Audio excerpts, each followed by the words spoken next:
سورہ نجم میں اللہ فرماتا ہے ما زاغ البصر وما طغا، ایسا دیکھا حبیب نے کہ نہ کبھی آنکھ جھپکی نہ پلٹی، اپنے رب کو دیکھتے رہے. لقد رأى من آیات ربہ الکبریٰ، اپنے رب کی نشانیوں کو دیکھتے رہے جیسے پوری آنکھیں کھلی رکھ کر کے کوئی دیکھتا ہے.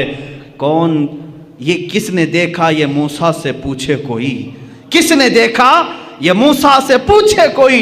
آنکھ والوں کی ہمت پہ لاکھوں سلام. اسی لیے میرے اعلیٰ حضرت نے فرمایا ہے اب رسول پاک صلی اللہ تعالیٰ علیہ وسلم نے ذات خداوندی کو اپنے ماتھے کی آنکھوں سے دیکھا تھا. اب یہاں موسیٰ علیہ السلام کے دربار میں پھر آتا ہوں. موسیٰ علیہ السلام نے بہت چھوٹی تجلی دیکھی، لیکن کمال اتنی تجلی دیکھنے کے بعد بھی یہ کمال تھا کہ روایات یہ بتاتی ہیں موسیٰ علیہ السلام کی اب آنکھ میں آنکھ ڈال کر کے کوئی دیکھ نہیں سکتا تھا، اتنا جلال تھا، اتنا جلال تھا.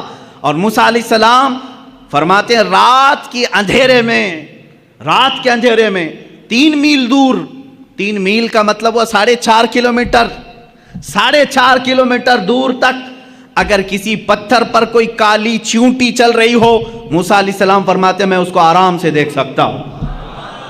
3 میل دور رات کے اندھیرے میں کالی چونٹی کسی کالے پتھر پر رینگ رہی ہو، موسیٰ علیہ السلام فرماتے ہیں میری آنکھیں اسے آرام سے دیکھ سکتی ہیں. یہ جلوہ تھا اس ہلکی سی تجلی کو دیکھنے کا، اس ہلکی سی تجلی کو دیکھنے کا. اور جس نے سراپا خدا کی ذات کو دیکھا اس کی آنکھوں کے نور کا حال کیا ہوگا. اسی لیے میرے اعلیٰ حضرت نے فرمایا اور کوئی غیب کیا تم سے نہاں ہو بھلا، جب نہ خدا ہی چھپا تم پہ کروڑوں درود.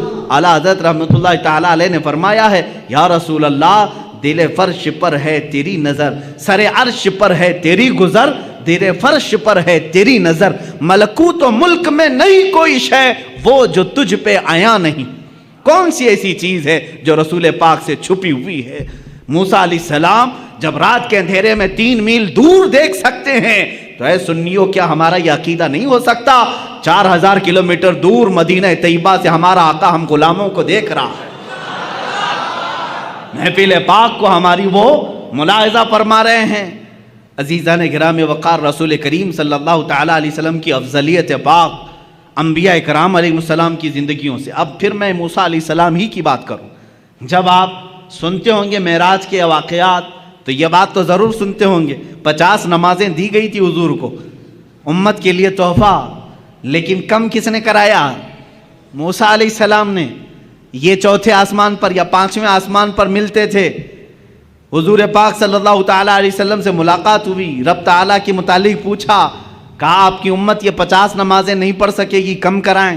5 کم ہوئی، 5 کم ہوئی، 5 کم ہوئی، 9 مرتبہ میرے آقا گئے. کہاں پر؟ اپنے رب کی بارگاہ میں 9 مرتبہ. یہاں سب پہلے سے طے تھا نمازیں بچنی 5 ہی ہیں. اللہ کو تو معلوم تھا، اللہ رب العزت قادر مطلق ہے. یہ 9 مرتبہ گھومنے پھرنے کا معاملہ کیا ہے؟ اوج پر جانا میرے حضور کا ہے. حضور پاک صلی اللہ تعالیٰ علیہ وسلم بار بار جا رہے ہیں. موسیٰ علیہ السلام کو جب معلوم تھا کہ یہ امت 5 سے زیادہ نہیں پڑھ سکتی تھی تو جب 50 حضور لے آئے تھے سیدھے کہہ دیتے اے رسول جائیں ڈائریکٹ 45 کم کرا کے آ جائیں. موسیٰ علیہ السلام نے ایک بار بھی نہیں کہا اور کم کرائیں. کتنا؟ یہ نہیں، اور کم کرائیں، اور کم کرائیں. 5 بچے رہ گئے جبکہ موسیٰ علیہ السلام اب بھی کہہ رہے تھے اور کم کرائیں. یہ حدیث پاک میں اللہ کے نبی صلی اللہ علیہ وسلم نے آخر میں فرمایا اب مجھے حیا آتی ہے کم کرانے میں. حضور نے آخر میں فرمایا اب اس کی حکمت جو سیرت نگار بزرگان دین ہیں فرماتے ہیں بات در حقیقت نمازوں کے کم کرانے کی نہیں تھی. موسیٰ علیہ الصلاۃ والتسلیم جو کوہ طور پر جلوہ دیکھ نہ سکے تھے وہ نگاہ مصطفیٰ میں دیکھ رہے تھے، میرے آقا صلی اللہ تعالیٰ علیہ وسلم کی نگاہوں میں دیکھ رہے تھے. تازہ تازہ جلوہ ہے، ابھی رب کو دیکھ کر یہ بندہ آیا ہے. اللہ رب العزت کا خصوصی بندہ، اس کا حبیب، اس کا محبوب ابھی یہ جلوہ دیکھ کر آیا ہے. رب تبارک و تعالیٰ کے جلوے ان کی آنکھوں میں سمائے ہوئے تھے. موسیٰ علیہ السلام یہ کہتے ہیں کہ انہی جلووں کو ان آنکھوں سے دیکھ لو، پھر بھیجتے کہ تازہ پھر دیکھ کر کے آئیں گے، پھر میرے مولا کے جلوے ان کی آنکھوں میں دیکھنے کو ملیں گے۔ اسی لیے تو اعلیٰ حضرت نے فرمایا کس نے یہ دیکھا؟ موسیٰ سے پوچھے کوئی، آنکھ والوں کی ہمت پہ لاکھوں سلام۔ حضور پاک صلی اللہ تعالیٰ علیہ وسلم نے بھی موسیٰ علیہ السلام کو منع نہیں کیا، بلکہ بار بار جاتے رہے، اس لیے کہ اپنے رب کا دیدار بار بار ہوتا رہا۔ اللہ نے بھی یہ نہیں فرمایا ایک ہی ساتھ کم کر دیا جائے، اس لیے کہ میرا حبیب بار بار آتا رہے۔ یہ نمازوں کے کم کرانے کا سلسلہ تو تھا، لیکن ایک دوسرے کی محبت کا بھی معاملہ تھا۔ موسیٰ علیہ السلام جو جلوہ کوہ طور پر براہ راست نہ دیکھ سکے، لیکن دیکھے تو کس کے ذریعے سے دیکھے؟ میرے مصطفیٰ کی نگاہوں کے ذریعے سے دیکھا۔ اسی لیے اعلیٰ حضرت نے فرمایا وہ جہنم میں گیا جو ان سے مستغنی ہوا، ہے خلیل اللہ کو، میں کہتا ہوں ہے کلیم اللہ کو حاجت رسول اللہ کی، ہے کلیم اللہ کو حاجت رسول اللہ کی۔ ہر نبی کو رہی ہے میرے مصطفیٰ کی حاجت، ہر نبی کو رہی ہے میرے آقا صلی اللہ تعالیٰ علیہ وسلم کی حاجت۔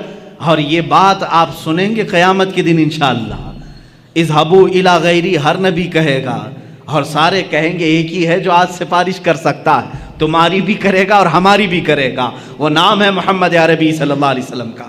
عزیزان گرامی وقار، مصطفیٰ کریم صلی اللہ تعالیٰ علیہ وسلم کی افضلیت پاک، ابراہیم علیہ السلام کو اللہ نے خلیل بنایا، لیکن اپنے نبی کو کیا بنایا؟ حبیب بنایا۔ اللہ کے رسول کیا ہیں؟ حبیب ہیں۔ اور ان کے بعد اب یہاں پر حضور پاک صلی اللہ تعالیٰ علیہ وسلم کے صبر کو لیں، شکر کو لیں، آپ کے تمام جلال موسوی کو، جمال عیسوی کو، حسن یوسفی کو لیں، سب چیزوں میں ایک نرالی شان دکھتی ہے۔ حسن کی بات آئی ہے تو عرض کروں، یوسف علیہ السلام کو حسن جو ہے معجزے میں ملا تھا۔ معجزہ کسے کہتے ہیں؟ معجزہ وہ جو عام انسان کی سمجھ میں نہ آئے، عام انسان کی سمجھ میں نہ آ سکے۔ یوسف علیہ السلام اتنے حسین تھے، اتنے حسین کہ لوگ یہ سمجھتے تھے، سوچتے تھے کیا انسان بھی ایسا ہو سکتا ہے؟ اتنا حسین۔ لوگ آج فلمیں بنا کر کے ان کا کیریکٹر دکھا رہے ہیں، تم کہاں سے یوسف کا ثانی لا سکو گے؟ نہیں پیدا کر سکو گے۔ بلکہ ان کے زمانے کے لوگ تو یہ کہتے تھے ہمیں تو یہ لگتا ہے فرشتہ ہے، بعض تو کہتے تھے کہ فرشتہ ہے، انسان ایسا کیسے ہو سکتا ہے؟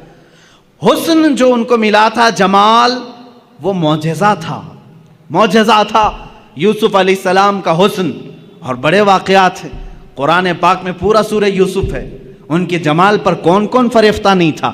ان کے جمال ہی نے، ان کے حسن ہی نے ان کو کنویں تک پہنچایا، کنویں سے پھر زلیخا کے گھر میں پہنچایا، بازار مصر میں، مصر کے بازار سے زلیخا کے گھر میں، زلیخا کے گھر سے جیل میں، جیل سے پھر وزارت عظمیٰ کی کرسی میں۔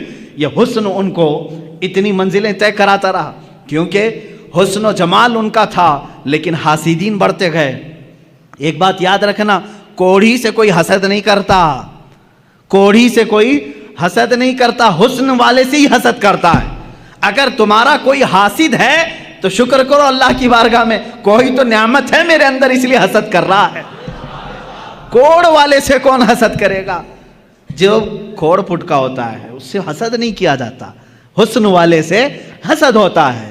جس کے پاس کوئی دولت ہو اس سے حسد ہوتا ہے۔ بہرحال یوسف علیہ السلام اس کے شکار ہوتے رہے، لیکن ان کے حسن کے متعلق قرآن کا مشہور واقعہ، زلیخا بہت فریفتہ تھیں، وارفتہ تھیں یوسف علیہ السلام پر۔ عورتیں تانا دینے لگیں کہ یوسف جوان ہے، زلیخا شادی شدہ عورت ہے، شادی شدہ ہونے کے باوجود ایک نوجوان کے حسن کے چکر میں پڑ گئی۔ ان تمام تانوں کو سن کر کے زلیخا نے ایک دعوت کی تھی۔ دعوت میں شہر کی امیر عورتوں کو بلایا تھا، سب کے ہاتھوں میں ایک لیمو اور ایک چھری دی تھی، کہا میں جب کہوں تب یہ کاٹ دینا۔ یوسف علیہ السلام کو سجا سنوار کر کے اس نے اس کمرے میں بلایا۔ جب وہ آئے تو یوسف علیہ السلام کمرے میں جیسے داخل ہوئے، زلیخا نے کہا اے عورتوں، اے بیبیوں، اپنے لیمو کاٹ دو۔ عورتیں وہ حسن یوسف کو پہلی بار دیکھ رہی تھی، پہلی بار دیکھ رہی تھی، اور یوسف علیہ السلام کا جمال دیکھنے میں ایسے ماہ ہو گئیں، غرق ہو گئیں، ڈوب گئیں کہ لیمو چھوٹ گیا، انگلیاں کٹ گئیں، انگلیاں، چاروں انگلیاں کٹ گئیں، تیز چاقو دیر ہوگی، سب کٹ گئی۔ یوسف علیہ السلام جب چلے گئے تب انہیں لگا ارے انگلیاں کٹ گئیں۔ مجھے یہ بتاؤ، یہ واقعہ آپ نے سنا تھا نا؟ قرآن کا واقعہ ہے، سورہ یوسف 12ویں پارے میں یہ موجود ہے، جا کر پڑھ لینا۔ یہ حسن یوسف ہے، لیکن آؤ حسن مصطفیٰ کے دربار میں۔ میرے آقا صلی اللہ تعالیٰ علیہ وسلم کا جمال کیا تھا؟ میرے آقا صلی اللہ تعالیٰ علیہ وسلم کے جمال کے متعلق خود میرے آقا فرماتے ہیں، ان اخی یوسف اصبح وانا ملیح۔ یوسف علیہ السلام نہایت ہی گورے رنگ کے تھے۔ میرے آقا کی زبان سے پہلے سنتے ہیں نا حضور کا حسن کیسا ہے۔ یوسف علیہ السلام، حضور خود فرماتے ہیں میرے بھائی یوسف، کیونکہ سارے نبی آپس میں بھائی ہیں۔ حضور فرماتے ہیں میرے بھائی یوسف اجلی رنگت کے تھے اور اللہ نے مجھے گلابی رنگت عطا کی ہے۔ اجلی رنگت اور گلابی رنگت میں تھوڑا فرق ہے۔ اجلی رنگت جیسے ظاہر سی بات ہے، سورج جب دوپہر کے وقت آ جائے ہر کوئی اس پر نگاہیں ٹکا کر نہیں رکھ سکتا، دیکھ نہیں سکتا، ہے تو بہت اجلا لیکن دیکھنے کی تاب سب کی نہیں ہوتی۔ لیکن وہی رات کی ٹھنڈی وقت جب چاند طلوع ہوتا ہے، چاند کی بھی روشنی سفید ہے لیکن ٹھنڈک اتنی ہے کہ اس پر نگاہیں باندھ کر دیکھی جا سکتی۔ یہ میرے آقا صلی اللہ علیہ وسلم کے حسن کا انداز تھا کہ یوسف علیہ السلام کو دیکھے کوئی تو ان کے آنکھوں کو ہو سکتا ہے ایک بار ان کا حسن خیرہ کر جائے، لیکن میرے آقا کو دیکھنے والے کی حالت یہ ہوتی کہ وہ نگاہیں بند کرنا بھول جاتا، دیکھتا ہی رہتا، دیکھتا ہی رہتا، دیکھتا ہی رہتا۔ یہاں تک کہ ام معبد کے متعلق آپ نے سنا ہوگا، مدینے کے راستے میں رہنے والی ایک خاتون، وہ ہر گزرنے والے کی ضیافت کرتی تھی، اس راستے سے جو بھی گزرتا تھا اس کو اپنے گھر سے کھانا کھلاتی تھی، دودھ پلاتی تھی۔ ام معبد، یہ مکہ سے مدینے کے بیچ میں جو راستہ ہے وہاں گھر تھا ام معبد کا۔ ہجرت کا جب موقع تھا میرے آقا کا، حضور صلی اللہ علیہ وسلم اور حضرت ابوبکر اسی راستے سے گزر رہے، رات کا وقت تھا، ام معبد کا گھر آیا۔ حضرت ابوبکر نے کہا آقا یہ بڑی مہمان نواز عورت ہے، بہت اچھی ضیافت کرتی ہے، ایک رات یہاں رک جاتے ہیں۔ اللہ کے نبی وہاں رک گئے۔ ام معبد نے دیکھا مہمان آئے، اتفاق ایسا، ام معبد کہتی ہے میری زندگی میں پہلی رات ایسی آئی تھی جب میرے گھر میں دودھ کا ایک قطرہ بھی نہیں تھا، کچھ بھی نہیں تھا، کچھ بھی نہیں تھا۔ جو بکریاں تھی وہ ان کے شوہر چرانے کے لیے لے گئے تھے، نہیں لائے، 2 دن 3 دن کے بعد آتی تھی۔ آج ایسا تھا کہ ایک بوڑھی بکری جو ہڈیاں نکالی ہوئی تھی اور پیٹ اندر جا چکا تھا، تھن سوکھ چکے تھے، وہ چوکھٹ کے پاس بندھی ہوئی تھی۔ ام معبد نے استقبال تو کیا، آ جاؤ قیام کرو، لیکن کھانے کے لیے میرے گھر میں کچھ بھی نہیں ہے۔ حضور پاک صلی اللہ تعالیٰ علیہ وسلم نے فرمایا اے ام معبد اگر تم اجازت دے دو تو یہ گھر کے باہر بندھی ہوئی بکری سے میں تھوڑا سا دودھ دوہ لوں، دودھ نکال لوں۔ ام معبد نے کہا اگر یہ دودھ دینے کے لائق ہوتی تو میرے گھر میں کیوں رہتی، دوسری بکریوں کے ساتھ چرنے کے لیے جا چکی ہوتی۔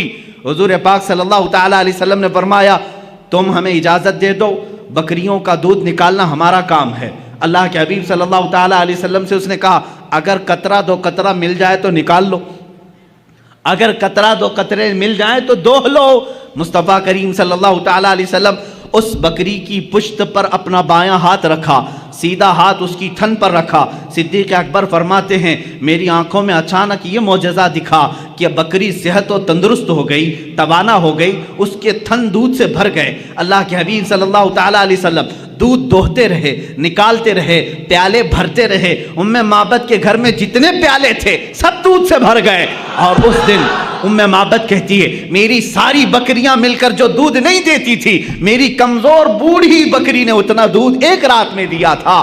وہ دودھ خود بھی پیا، ساروں کو پلایا، بلکہ ام معبد کہتی ہیں میں نے اپنے محلے کے سارے لوگوں کو دودھ بھیجا، پھر بھی میرے گھر میں بچا رہا۔ یہ رات کا قیام تھا میرے آقا کا۔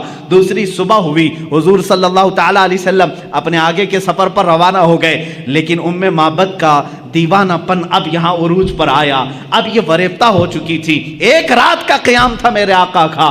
شوہر آئے، شوہر ام معبد کے آئے، کہا اے ام معبد گھر میں بھینی بھینی خوشبو کہاں سے آ رہی ہے، یہ ہلکی ہلکی روشنی کہاں سے آ رہی ہے، گھر میں کچھ تو بدلا بدلا سا دکھ رہا ہے۔ ام معبد نے کہا کیوں نہ بدلا بدلا دکھے، کل رات ایک عجیب سا مہمان ہمارے گھر آیا تھا، بہت عظیم مہمان تھا، اب جو مجھے عرض کرنا ہے وہ ام معبد کے الفاظ ہیں۔ پوچھا کون آیا تھا؟